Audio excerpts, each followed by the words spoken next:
लगभग 10 बजे तक विजय शहर में आनंद अंकल की डिलीवरी दुकान पर पहुंच गया।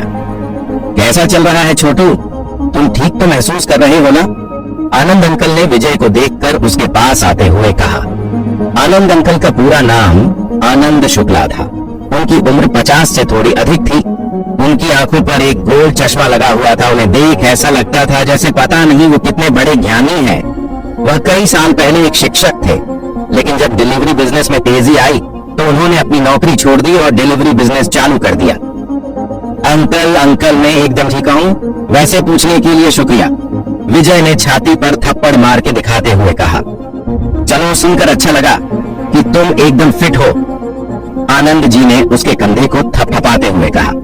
फिर आनंद जी ने अपने बगल में पड़े पैकेजों के ढेर की ओर इशारा करते हुए कहा, चलो फिर लग जाओ काम पर। आज बहुत सारे पैकेजों की डिलीवरी होनी बाकी है।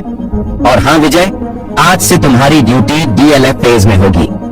विजय ने जब उन पैकेजों की ओर देखा तो उसने पाया कि वह लगभग 50-60 पैकेज थे। उनमें कुछ छोटे थे तो कुछ बड़े पैकेज थे। ठीक है अंकल जी, मैं इन सभी को पहुंचा देता हूँ, विजय ने आनंद जी से कहा। उसके बाद विजय अपनी 3 व्हीलर इलेक्ट्रिक बाइक को निकालता है और सारे पैकेज को उस पर रखने लगता है। जब सारे पैकेज अच्छे से बाइक पर रख दिए तो वो उस पर बैठकर वहां से निकल जाता है। सुबह के वक्त सड़कों पर काफी ट्रैफिक होता था। आज भी दिल्ली की तरह सड़कें भीड़ भाड़ वाली थी, जहां गाड़ी रुकने और चलने पर हॉर्न सुनाई देता था। इसी ट्रैफिक के बीच से गुजरते हुए विजय की 3 व्हीलर बाइक अपनी फुल स्पीड से जा रही थी। लगभग 20 मिनट बाद विजय की 3 व्हीलर बाइक DLF के पास रुकती है। DLF गुड़गांव शहर का सबसे डेवलप इलाका था। यहाँ पर चारों तरफ बड़ी बड़ी बिल्डिंग, मॉल और सुंदर सुंदर पार्क्स बने हुए थे। यहाँ रहने वाले सभी लोग या तो बहुत अमीर थे या फिर उनसे अच्छी तरह से जुड़े हुए थे। विजय अपनी 3 व्हीलर बाइक से उतरा और पैकेजों को एक बार अच्छे से स्कैन किया। ये एक टी-शर्ट है, ये एक जंक फूड है। अपने एक्सपीरियंस और डिलीवरी स्लिप की जानकारी के साथ वह एक नजर से प्रत्येक पैकेज के आइटम को समझ सकता था। यह बेडरूम के खिलौने हैं। विजय ने एक पैकेट को उठाते हुए मुस्कुराया। असल में यह खिलौने आदमी और औरत के बेडरूम में खेलने की चीज थी। आप जितने अमीर होते जाएंगे वैसे ही आपके शौक भी बदलते जाएंगे। विजय ने फिर अपना सिर झटका और उस पैकेज को रख दूसरे पैकेजों को देखने लगा। तभी उसकी नजर एक कोने में छिपे पैकेज पर पड़ी। DLF leisure park, house number 7। क्या ये पैकेज मिस अहाना के लिए है? विजय ने पैकेज पर लिखे पते को पढ़ते हुए कहा। वो इस पते को पहचानता था। मिस अहाना का पूरा नाम अहाना सिंह था। वह गुड़गांव शहर की एक बहुत ही अमीर बिजनेस वूमेन थी और एक फैशन इंडस्ट्री की मालकिन थी। उसे शहर में हर कोई जानता था कि वह कौन थी। अहाना सिंह को ऑनलाइन ऑर्डर करना बहुत पसंद था। विजय लगभग हर 2 दिन में उसके घर पर डिलीवरी करता था, जिस वजह से वो दोनों एक दूसरे को अच्छे से पहचानते थे। मिस अहाना सिंह के अलावा विजय DLF लेजर पार्क के अपने अधिकांश ग्राहकों के नाम भी पहचान सकता था। उसे अभी भी इस समय घर पर होना चाहिए। इतना सोच विजय ने फिर अपनी जेब से अपना फोन निकाला और एक नंबर डायल किया। कॉल जल्द ही कनेक्ट हो गई। दूसरे छोर से एक आलसी और मधुर आवाज सुनाई दी। हेलो, कौन है? वह जम्हाई ले रही थी। ऐसा लग रहा था कि वह अभी अभी सोकर उठी हो। मिस अहाना, मेरे पास तुम्हारे लिए एक डिलीवरी है, विजय ने कहा। ओह, अच्छा तुम हो विजय, ठीक है अंदर आओ। मिस अहाना ने विजय को पहचान लिया था। फिर विजय कॉल कट कर अहाना के घर की ओर जाने लगता है। लेजर पार्क के मेन गेट पर पहुंच विजय गार्ड्स को अपनी पहचान बताता है और अपनी 3 व्हीलर बाइक पर बैठ शहर के सबसे रिचेस्ट रेसिडेंस में से एक में अंदर जाता है। यहाँ के सभी मकानों की छत पश्चिमी दिशा में बनी हुई थी और ये सारे मकान एक के बाद एक लाइन में बने हुए थे। विजय ने फिर अंदर लेजर पार्क में कुछ टर्न्स लिए और हाउस नंबर 7 पर पहुंच गया। उसने दरवाजे की घंटी बजाई और थोड़ी देर बाद दरवाजा खुल गया। अपने आंखों के सामने खड़ी औरत को देख विजय की आंखें फटी की फटी रह गईं। उसके सामने एक लंबी और पतली औरत खड़ी थी जो दिखने में किसी मॉडल से कम नहीं थी। उसके शरीर के सारे बॉडी पार्ट्स एकदम फिट थे। अगर यह औरत किसी मॉडल शो में रैंप वॉक करे तो जरूर मिस इंडिया बन जाए। उसका चेहरा बहुत ही सुंदर और कोमल था।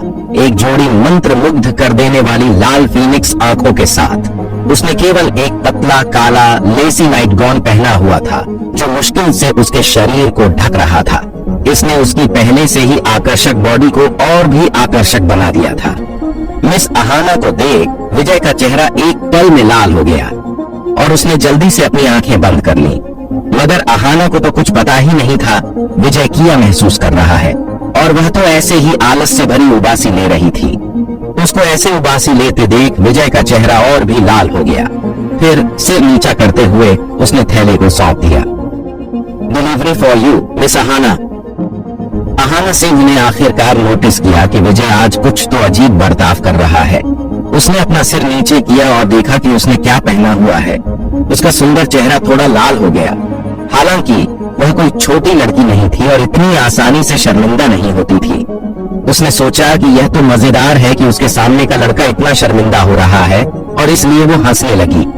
फिर अहाना ने मुस्कुराते हुए विजय के हाथों से पैकेज लिया और एक पेन से डिलीवरी स्लिप पर साइन करने लगी। मैंने तुम्हें कुछ समय से देखा नहीं है विजय, अहाना ने स्लिप पर साइन करते हुए कहा। अरे, मैं कुछ समय पहले चोट के कारण हॉस्पिटल में था, मुझे कल ही छुट्टी मिली, विजय ने जवाब दिया। ये सुन मिस अहाना ने विजय की फिक्र करते हुए पूछा, चोट लगी? क्या हुआ? तुम अभी ठीक हो? मैं ठीक हूँ, बहुत ठीक हूँ, विजय ने डिलीवरी स्लिप को पकड़ते हुए जवाब दिया। विजय ने जैसे ही अपना सिर उठाया तभी उसका ध्यान अहाना के पहने हुए नाइट गून के नीचे की ओर गया। उसकी बर्फ जैसी सफेद स्किन अर्ध रूप से कपड़े से छिपी हुई थी। ऊपर से अहाना की खुशबू वहां चारों तरफ फैल हुई थी। चलो मैं चलता हूँ मिस अहाना, मुझे और भी पैकेज पहुंचाने हैं। विजय जल्दी से मुड़ा और वहां से भाग गया जैसे कि वह किसी चीज से भाग रहा हो। विजय को इस तरह शर्मा कर भागते हुए देख मिस अहाना जोर जोर से हंसने लगती है। विजय जल्दी से अपनी 3 व्हीलर बाइक पर बैठ वहां से 9-2-11 हो जाता है। कुछ दूरी पर पहुंचने के बाद विजय एक गहरी सांस लेता है।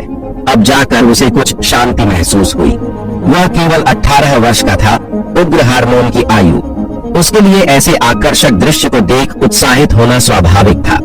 अपनी इस डिलीवरी वाली जॉब के कारण विजय के साथ अक्सर ऐसी दुर्लभ घटनाएं हो जाती थी। उसने डिलीवरी करते समय घटिया कपड़े पहनने वाले लोगों को बहुत देखा था, जिस वजह से विजय को अब अजीब महसूस नहीं होता था। मगर मिस अहाना अलग थी। वह बहुत सुंदर थी और उसके साथ वह एक दयालु औरत भी थी, जिस कारण विजय उसे पसंद करता था। मगर विजय उसे पसंद किसी फ्रेंड की तरह करता था।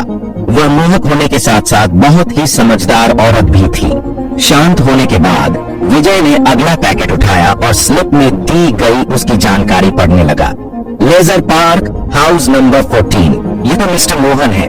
मिस्टर मोहन का पूरा नाम मोहन लाल था। वह एक अमीर बिजनेसमैन थे जिनके शहर में 10 से भी अधिक बिजनेस थे। मोहन लाल 1 नंबर का पेटू था। उनके ऑनलाइन ऑर्डर में भी सारा खाना था। उसने फिर मोहनलाल को फोन किया और वहां से निकल गया। अपनी 3 व्हीलर बाइक पर बैठकर हाउस नंबर 14 पहुंच गया। उसके दरवाजे की घंटी बजने के तुरंत बाद दरवाजा खुल गया। मैन डोर पर एक मोटा और गोल चेहरा वाला आदमी दिखाई दिया। उसने अपनी गर्दन में एक मोटी सोने की चेन पहनी हुई थी और जब भी वो चलता था तो विजय को धरती कांपती हुई महसूस होती थी।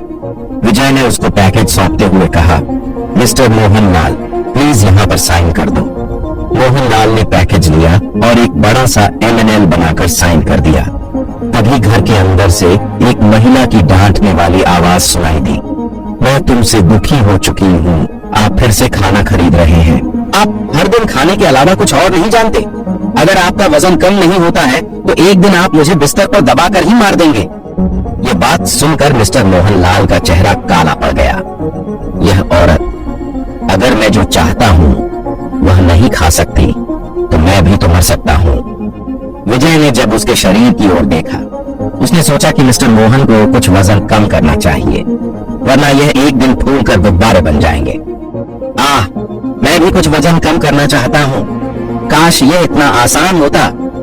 मोहनलाल ने अपने निकले हुए पेट को सहलाते हुए खुद से ही कहा। फिर वह पैकेज लेकर घर में घुसा और दरवाजा बंद कर दिया। भीतर से बहस की हल्की सी आवाजें सुनी जा सकती थी। विजय मुस्कुराया, फिर वहां से मुड़कर चला गया। तभी कुछ कदम चलने के बाद वो एकदम से रास्ते में ही रुक गया, जैसे कि उसे अचानक कुछ याद आया हो। वजन कम करना है? ठीक है, मुझे याद है कि बुक ऑफ डिवाइन मेडिसिन में इसके लिए एक नुस्खा था। अगर मैं वजन घटाने के लिए एक औषधि बना सकता हूँ तो मैं अमीर हो जाऊंगा। यह ख्याल आते ही विजय की आंखें चमक उठती हैं। असल में विजय को जेड पेंडेंट की वजह से औषधि बनाने वाली विधियों की जानकारी मिली थी। यह सारी जानकारी जिस बुक में लिखी थी उसे बुक ऑफ डिवाइन मेडिसिन कहा जाता था, और इस बुक की जानकारी विजय के दिमाग में ऐसे छपी हुई थी जैसे वो बुक उसने खुद ही रट रट कर पढ़ी हो। और इस बुक के अलावा भी विजय को बहुत सारी अलग अलग चीजों की जानकारी भी मिली थी, जैसे जड़ी बूटी, चिकित्सा कौशल, ताबीज बनाना, अलौकिक शक्तियों को भगाना इत्यादि। बुक ऑफ डिवाइन मेडिसिन में औषधि बनाने की विधि और नुस्खों के अलावा जड़ी बूटियों की पहचान, उनके नाम, सब कुछ था। हॉस्पिटल में रहते हुए विजय बहुत बोर होने लगा था, तो टाइम पास करने के लिए उसने इस जड़ी बूटियों की बुक पर ध्यान दिया।